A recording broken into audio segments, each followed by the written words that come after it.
DPRD Sumbar dan Gubernur menetapkan APBD Sumbar tahun 2026 mencapai 6.418 miliar rupiah lebih.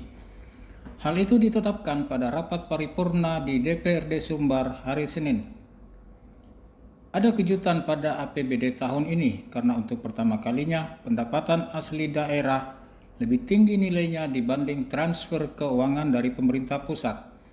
PAD tercatat 3 triliun 500 miliar rupiah lebih, sedangkan pendapatan dari transfer 2 triliun 750 miliar rupiah.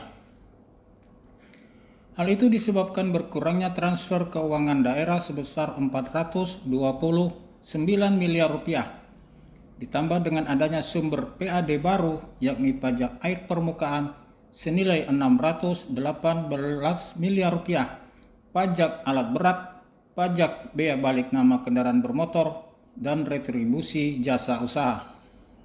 Jadi pendapatan asli daerah kita sekarang sudah mencapai 3,5 triliun lebih.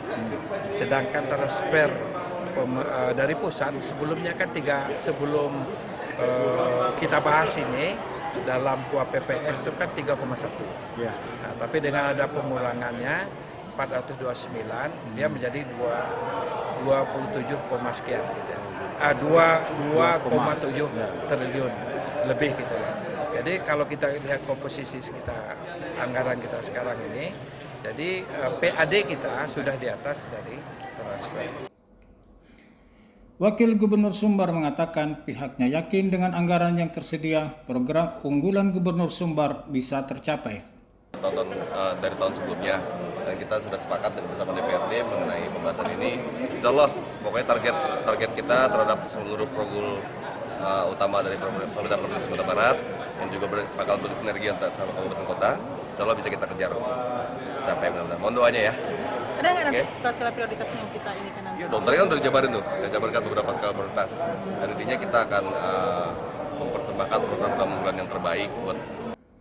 Namun menurut anggota DPRD Sumbar Nofrizon, penambahan PAD lebih banyak bersumber dari gagasan, ide, dan kerja anggota Dewan. Dia mengkritik gubernur dan wakil gubernur yang tidak berkontribusi pada penambahan PAD Sumbar. Nofrizon mencontohkan pajak alat berat dan pajak air permukaan merupakan gagasan dari anggota DPRD Sumbar. Harusnya pihak eksekutif lebih kreatif dalam menggali sumber-sumber PAD baru. Saya belum melihat inovasi dari pemerintahan gubernur, CQ dan wakil gubernur untuk bagaimana menggali pendapatan. Saya belum melihat itu. Justru kebalikannya, untuk menutup hal-hal tersebut, justru DPRD lah yang getol mengintervensi pemerintah daerah mencari pendapatan untuk mengatasi pengurangan transfer daerah tersebut. Pihak DPRD bukan pemerintah daerah. Seharusnya kepala daerah itu yang proaktif. Nah ini kebalikannya, DPRD yang proaktif. Seharusnya DPRD tugasnya pengawasan.